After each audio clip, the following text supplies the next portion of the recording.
എൻ്റെ പേര് അഞ്ജു. ഞാൻ ചമ്പക്കരയിൽ നിന്ന് വരുന്നു. സെൻറ്റ് ജോസഫ് ഇടവാംഗമാണ്. ഈശോയും മാതാവും തന്ന അനുഗ്രഹത്തിനെ പറ്റി സാക്ഷ്യം പറയാനാണ് ഞാനിവിടെ നിൽക്കുന്നത്. ഞാൻ ഒരു നേഴ്സാണ്. ഇപ്പം അയർലൻഡിൽ വർക്ക് ചെയ്യുന്നു. 2017 തൊട്ട് ഞാൻ യൂറോപ്യൻ കൺട്രിയിലോട്ട് പോകാൻ വേണ്ടി ശ്രമിച്ചുകൊണ്ടിരിക്കുകയാണ്. പക്ഷേ എനിക്കത് സാധിക്കുന്നില്ലായിരുന്നു. ഞാൻ 4-5 പ്രാവശ്യം IELTS എഴുതിയായിരുന്നു. പക്ഷേ എനിക്ക് അതെല്ലാം ഫെയിലിയറായിട്ടാണ് വന്നത്. പിന്നെ ഞാൻ സൗദിയിൽ പോയി അവിടെ പക്ഷേ ആ ഇടയ്ക്ക് ഈ IELTS പഠിച്ചുകൊണ്ടിരുന്ന സമയത്ത് ഞാൻ കൃപാസന മാതാവിനെക്കുറിച്ചും ഉടമ്പടിയെക്കുറിച്ചും കേട്ടിട്ടുണ്ടായിരുന്നു. പക്ഷേ എനിക്കിവിടെ വന്ന് ഉടമ്പടി എടുക്കാനോ സാക്ഷ്യം പറയാനോ ഒന്നും പറ്റിയിട്ടില്ല.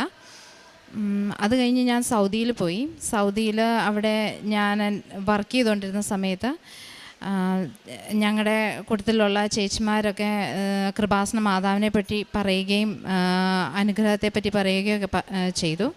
അങ്ങനെ ഞാൻ പിന്നെ ഉടമ്പടി മാതാവിനെക്കുറിച്ച് കേട്ട് കഴിഞ്ഞ് എനിക്ക് ഉടമ്പടി എടുക്കണമെന്ന് ആഗ്രഹം ഉണ്ടായിരുന്നു. പക്ഷേ എനിക്ക് ഉടമ്പടി പാലിക്കാൻ പറ്റുമോ എന്ന് എനിക്കൊരു സംശയം ഉണ്ടായിരുന്നു. അങ്ങനെ എനിക്ക് OET എഴുതണമെന്ന് ആഗ്രഹമുണ്ട്. പക്ഷേ ഞാൻ IELTS ആണല്ലോ പഠിച്ചതും എടുത്തതും. പിന്നെ എനിക്ക് രണ്ടാമത് പഠിക്കാനും ഒരു മടിയായിരുന്നു. പിന്നെ ഞാൻ എൻ്റെ കൂട്ടത്തിലുള്ള 2-3 പേര് OET ഇങ്ങനെ പഠിക്കുകയും ട്രൈ ചെയ്യുന്നുണ്ടായിരുന്നു. അപ്പോൾ അവരുടെ കൂട്ടത്തിൽ ഞാനിങ്ങനെ പഠിച്ചുകൊണ്ടിരുന്ന സമയത്ത് അവർ ഉടമ്പടി എടുത്തിട്ടുണ്ടായിരുന്നു. അപ്പം അവരുടെ കൂട്ടത്തിൽ ഞാനും ഓൺലൈൻ വഴി ഉടമ്പടി എടുത്തു. ഉടമ്പടിയെക്കുറിച്ച് എന്താണെന്നൊന്നും എനിക്ക് അറിയത്തില്ലായിരുന്നു ആ സമയത്ത്. അപ്പം ഉടമ്പടി നിബന്ധനകൾ പാലിക്കാൻ അധികം കാര്യമാക്കിയില്ല. ജസ്റ്റ് പഠിത്തത്തിൽ മാത്രം കോൺസെൻട്രേറ്റ് ചെയ്തു. പിന്നെ 2 പ്രാവശ്യം ഞാൻ അങ്ങനെ ഉടമ്പടി എടുത്തു കഴിഞ്ഞ് 2 പ്രാവശ്യം ഞാൻ OET എഴുതി. എനിക്ക് കിട്ടിയില്ല. പിന്നെ എനിക്ക് ഡ്യൂട്ടിയുടെ സമയത്ത് ഈ പഠിക്കാൻ ഭയങ്കര ബുദ്ധിമുട്ടായിരുന്നു. ഡ്യൂട്ടിയും പഠിത്തം കൂടെ എനിക്ക് നടക്കത്തില്ല. പിന്നെ ഉടമ്പടി പാലിക്കാനും എനിക്ക് പറ്റത്തില്ലായിരുന്നു. പിന്നെ ഞാൻ മാതാവിനോട് പറഞ്ഞു, മാതാവേ ഞാൻ ഒരു പ്രാവശ്യം കൂടെ എഴുതി എനിക്ക് കിട്ടിയില്ലെങ്കിൽ ഞാനിത് നിർത്തും. എനിക്ക് എങ്ങനെയെങ്കിലും എനിക്ക് യൂറോപ്യൻ കൺട്രി പോയേ പറ്റുള്ളൂ. കാരണം എനിക്ക് മിഡിൽ ഈസ്റ്റിൽ വർക്ക് ചെയ്യാൻ താല്പര്യമില്ലായിരുന്നു. അതുമല്ല ഞാൻ കല്യാണം കഴിച്ച് എനിക്കൊരു കൊച്ചുമുണ്ട്, ഹസ്ബൻഡുമുണ്ട്. ഞങ്ങൾക്ക് ഒരുമിച്ച് ജീവിക്കാൻ കൂടിയാണ് ഞാൻ യൂറോപ്യൻ കൺട്രി ട്രൈ ചെയ്തത്. അങ്ങനെ ഞാൻ ജൂൺ 2022 ഒരു ഡേറ്റ് എടുത്തു. 3 മാസം മുന്നേ എടുക്കുന്നത്, ജൂണിലേക്ക്. അപ്പോഴത്തേക്കും ജൂൺ റംദാൻ മാസമാണ് സൗദിയിൽ. അപ്പോൾ 1 മാസം മുന്നേ എനിക്കൊരു മെസ്സേജ് വന്നത് ഇതായിരുന്നു. അതായത് റംദാൻ മാസം കാരണം സൗദിയിലെ എല്ലാ പരീക്ഷകളും ക്യാൻസലാക്കിയെന്ന് പറഞ്ഞുകൊണ്ട് ഞാൻ ഭയങ്കരമായിട്ട് വിഷമിച്ചു. കാരണം ഞാൻ ലാസ്റ്റായിട്ട് എഴുതാൻ വെച്ചിരുന്ന അതായിരുന്നു OET.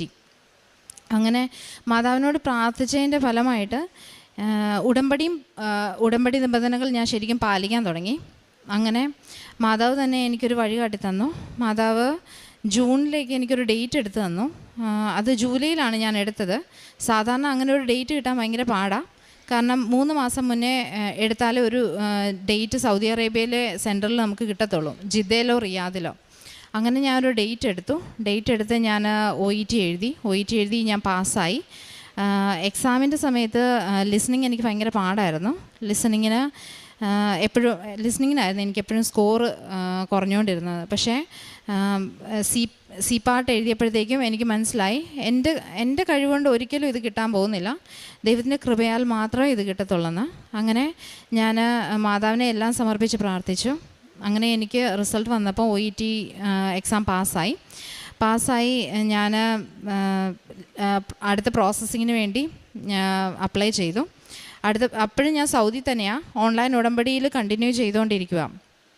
അങ്ങനെ കണ്ടിന്യൂ ചെയ്ത് പ്രോസസ്സിങ്, ഡിസിഷൻ ലെറ്റർ ആയിരുന്നു അടുത്ത പ്രോസസ്സിങ്. ഡിസിഷൻ ലെറ്ററിന് വേണ്ടി സബ്മിറ്റ് ചെയ്തു എല്ലാ പേപ്പേഴ്സും.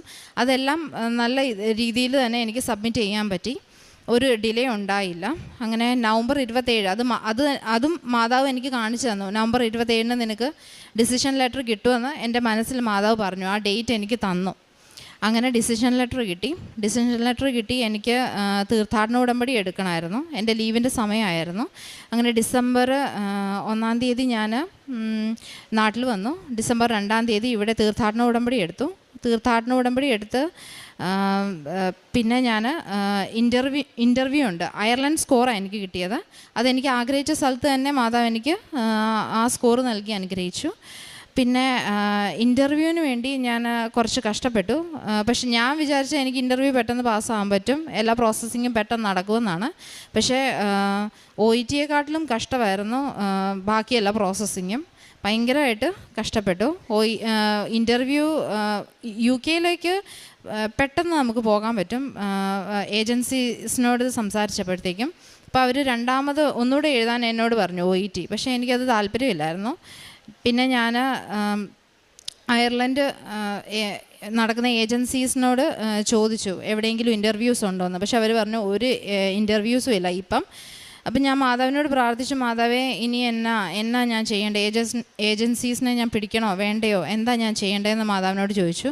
മാതാവ് പറഞ്ഞു, നീ ഇനി ഒന്നും ചെയ്യണ്ട, ഡയറക്റ്റായിട്ട് നീ അപ്ലൈ ചെയ്യുക, ഓരോ ഹോസ്പിറ്റൽസിനും നീ അപ്ലൈ ചെയ്യുക. പിന്നെ ഞാൻ അങ്ങനെ തന്നെ ചെയ്തു. ഡ്യൂട്ടി കഴിഞ്ഞ് വന്ന് ലാപ്ടോപ്പിൻ്റെ ഫ്രണ്ടിൽ ഇരിക്കുക, അപ്ലൈ ചെയ്യുക. എല്ലാ അയർലൻഡ് ഹോസ്പിറ്റൽസിലും ഏകദേശം എല്ലാ ഹോസ്പിറ്റൽസിലും ഞാൻ അപ്ലൈ ചെയ്തു. എല്ലായിടത്തുനിന്നും റിജക്ഷൻസാണ് വന്നത്. എനിക്ക് ഭയങ്കരമായിട്ട് വിഷമമായി. എൻ്റെ മെയിലിൽ മൊത്തം റിജക്ഷൻ മെയിൽസാണ് കിടക്കുന്നത്. അത് കാണുമ്പോഴേ എനിക്ക് വിഷമമായിരുന്നു. അത് കഴിഞ്ഞ് എൻ്റെ ഒരു ചേട്ടൻ, ഒരു റിലേറ്റീവ് അയർലൻഡിലുണ്ടായിരുന്നു. ആ ചേട്ടൻ വഴി എനിക്ക് അവർ CV ഒരു ഹോസ്പിറ്റലിൽ കൊടുത്തു. അപ്പം അവിടുന്ന് എനിക്ക് റിജക്ഷൻ മെയിൽ വന്നു. കാരണം ആ പോസ്റ്റിലേക്ക് അവർ എടുക്കുന്നില്ല ഒരു സ്റ്റാഫിനെയും. പിന്നെ അതൊരു ചൊവ്വാഴ്ചയാണ് ആ റിജക്ഷൻ മെയിൽ വന്നത്. അന്ന് ഞാൻ ഉടമ്പടി ധ്യാനം കൂടിക്കൊണ്ടിരിക്കുക. അപ്പോഴത്തേക്കും മാതാവിനോട് പറഞ്ഞു, നീ ഒന്നുകൂടെ ഈ ഹോസ്പിറ്റലിലേക്ക് അപ്ലൈ ചെയ്യാൻ പറഞ്ഞു. അപ്ലൈ ചെയ്തു.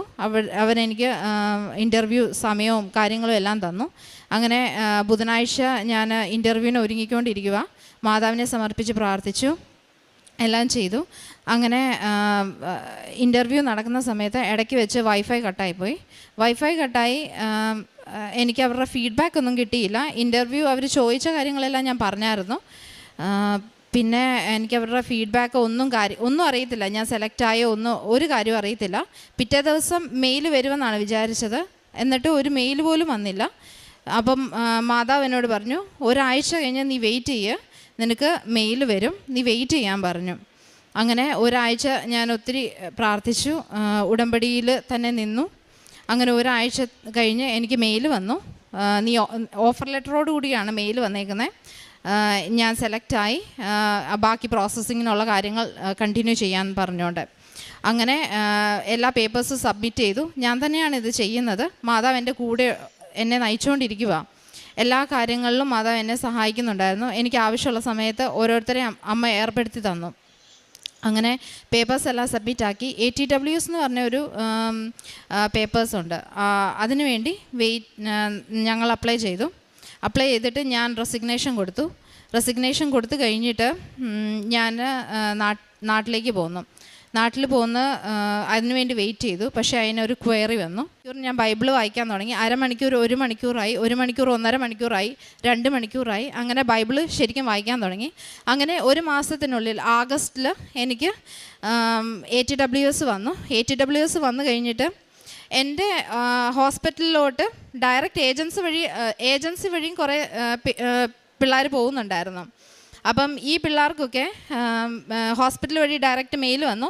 കാരണം ഞങ്ങൾക്കിനി സ്റ്റാഫ് ഷോർട്ടേജ് ഇല്ല, ഞങ്ങൾക്കിനി നിങ്ങളുടെ ആവശ്യമില്ല, അതുകൊണ്ട് നിങ്ങളൊന്നും ഇനിയും വരണ്ട. കാരണം ഈ പിള്ളേർക്ക് ഓൾറെഡി വിസയും ടിക്കറ്റും എല്ലാം എടുത്ത ആൾക്കാരാണ്. അവരെല്ലാവരെയും അവർ റിജക്റ്റ് ചെയ്തു. പക്ഷേ എനിക്ക് മാത്രം മെയിൽ അങ്ങനെയൊന്നും വന്നില്ല. അങ്ങനെ ഞാൻ അവരോട് ഡയറക്റ്റ് മെയിൽ അയച്ചു. അവരെ ഡയറക്റ്റ് കോണ്ടാക്ട് ചെയ്തു, മെയിൽ അയച്ചു. അപ്പോൾ അവർ പറഞ്ഞു, നിനക്കൊരു പ്രശ്നവും ഇല്ല, ഒരു കുഴപ്പവും ഇല്ല, നീ ഡിസംബറിലേക്ക് 7-ാം തീയതിയിലേക്ക് നിനക്ക് ടിക്കറ്റ് ബുക്ക് ചെയ്ത് നീ ഇങ്ങോട്ട് പോരാൻ പറഞ്ഞു. അങ്ങനെ ഡിസംബർ 7-ാം തീയതി മാതാവ് പ്രത്യക്ഷപ്പെട്ട ദിവസം, അന്ന് എനിക്ക് അയർലൻഡിലേക്ക് കാലുകുത്താൻ പറ്റി. അതുകൂടാതെ തന്നെ അത് കഴിഞ്ഞ് എക്സാം ഉണ്ടായിരുന്നു. എക്സാമിൻ്റെ സമയത്തും മാതാവ് എന്നെ ഒത്തിരി സഹായിച്ചു. കാരണം അവിടെ ഈ പ്രോസസ്സിങ്ങിൻ്റെ സമയത്തൊന്നും എനിക്ക് പഠിക്കാനോ എടുക്കാനോ ഒന്നും പറ്റിയില്ല. അപ്പം അവിടെ ഓൾറെഡി പഠിച്ചവരൊക്കെ ഉണ്ടായിരുന്നു, എക്സാം പാസ്സായവരുണ്ടായിരുന്നു. ഞാൻ സ്റ്റേ ചെയ്യുന്ന സ്ഥലം എന്ന് പറഞ്ഞാൽ ഹോസ്പിറ്റൽ അക്കോമഡേഷനാണ്. എനിക്ക് ഹോസ്പിറ്റലിൽ ഫ്രീ ആയിട്ട് 45 ദിവസത്തേക്ക് അക്കോമഡേഷൻ തന്നു. എല്ലാ കാര്യങ്ങളും ഫ്രീ ആയിരുന്നു. എല്ലാം എൻ്റെ എക്സാമിൻ്റെ ഫീസും എല്ലാ കാര്യങ്ങളും ഫ്രീ ആയിരുന്നു, എനിക്ക് ടിക്കറ്റും. അങ്ങനെ അവിടെ ഒരു ചേച്ചി ഉണ്ടായിരുന്നു. ആ ചേച്ചി എന്നെ എക്സാമിന് പ്രിപ്പയർ ചെയ്തു. എൻ്റെ പുറകെ നടന്ന പ്രിപ്പയർ ചെയ്യുന്നത് എന്നെ. അതെല്ലാം ഞാൻ എക്സാം പാസ്സായി. എല്ലാം നല്ലോണക്ക് പെർഫോം ചെയ്യാൻ പറ്റി. അത് കഴിഞ്ഞിട്ട് പ്രേക്ഷിത പ്രവർത്തനം എന്ന് പറഞ്ഞാൽ ഞാൻ അയർലൻഡിൽ ഇവിടുന്ന് തന്നെ 2 കെട്ട് പത്രം കൊണ്ടുപോയിട്ടുണ്ടായിരുന്നു. അങ്ങനെ എനിക്ക് ഐറിഷുകാർക്ക് ഈ ഇംഗ്ലീഷ് പത്രം, കൃപാസനത്തിലെ ഇംഗ്ലീഷ് പത്രം ഞാൻ അവർക്കെല്ലാവർക്കും കൊടുത്തു. ചിലരൊക്കെ മേടിച്ചില്ല, പക്ഷേ ചിലർ എന്നോട് ചോദിച്ചു ഇത് എന്താണെന്നുള്ള കാര്യം. ഞാൻ അങ്ങനെ ഓരോ കാര്യങ്ങളും വിശദീകരിച്ച് പറഞ്ഞു. പിന്നെ ഇവിടെ തന്നെ ഞാൻ പ്രേക്ഷിത പ്രവർത്തനം എന്ന് പറഞ്ഞാൽ ഹോസ്പിറ്റലിൽ രോഗികളെ പോയി കാണും, അവരോട് സംസാരിക്കും, അവരോട് കൃപാസനത്തെക്കുറിച്ച് പറയും, ഈശോയെക്കുറിച്ച് പറയും, മാതാവിനെക്കുറിച്ച് പറയും, ഉടമ്പടിയെക്കുറിച്ച് പറയും. അങ്ങനെ പ്രേക്ഷിത പ്രവർത്തനം അങ്ങനെ ചെയ്യുന്നു. പിന്നെ ഞാൻ ഭയങ്കരമായിട്ട് ദേഷ്യപ്പെടുന്ന ഒരാളായിരുന്നു. ഡ്യൂട്ടിയുടെ ഇടയ്ക്കും എനിക്ക് ഭയങ്കരമായിട്ട് ഫ്രസ്ട്രേഷൻ ഉണ്ടായിക്കഴിഞ്ഞാൽ എനിക്ക് ഭയങ്കരമായിട്ട് ദേഷ്യം വരും. അത് ഞാൻ മാതാവിനോട് പ്രത്യേകം പ്രാർത്ഥിച്ച് പറഞ്ഞു. മാതാവ് എനിക്കത് മാറ്റി തന്നു. എനിക്ക് ഒത്തിരി ദേഷ്യം വരും, പക്ഷേ കൺട്രോൾ ചെയ്യാനുള്ള കൃപ എനിക്ക് ലഭിച്ചു. അതുപോലെ തന്നെ സന്ധ്യയിൽ മാത്രമല്ല, വ്യക്തിപരമായിട്ട് ഒത്തിരി പ്രാവശ്യം ചെല്ലാൻ എനിക്ക് കൃപ ലഭിച്ചു. പിന്നെ പ്രേക്ഷിത പ്രവർത്തനം ചെയ്യുന്ന സമയത്ത് എനിക്ക് 2 പ്രാവശ്യം കുന്തിരിക്കത്തിൻ്റെ മണം വന്നിട്ടുണ്ട്. അത് പക്ഷേ എവിടെ നിന്നാണെന്നൊന്നും അറിയത്തില്ല. ഒരു 10 മിനിറ്റത്തേക്കോ ഒരു 5 മിനിറ്റത്തേക്കോ ഇങ്ങനെ സുഗതാഭിഷേകം വരും. അതുകൂടാതെ തന്നെ സൗദിയിൽ വെച്ച് തന്നെ എനിക്ക് ഒരു പ്രാവശ്യം ഡ്യൂട്ടിയുടെ ഇടയ്ക്ക് അച്ഛൻ്റെ ടോക്ക് കേട്ടുകൊണ്ടിരുന്നപ്പോഴത്തേക്കും എനിക്കൊരു പ്രാവശ്യം മുല്ലപ്പൂവിൻ്റെ മണം വന്നിട്ടുണ്ട്. ഞാൻ പ്രത്യേകം ഇവിടെ വന്നത് ജമാല റാലി കൂടാനും പിന്നെ സാക്ഷ്യം പറയാനുമാണ്. 8-ാം തീയതി ഞാൻ തിരിച്ചു പോവുകയാണ്. എനിക്ക് ജോലിയിൽ ഒരു കുഴപ്പമില്ല. മാതാവിൻ്റെ അനുഗ്രഹത്താൽ എല്ലാം ശരിയായി പോകുന്നു. 32-ാം സങ്കീർത്തനം.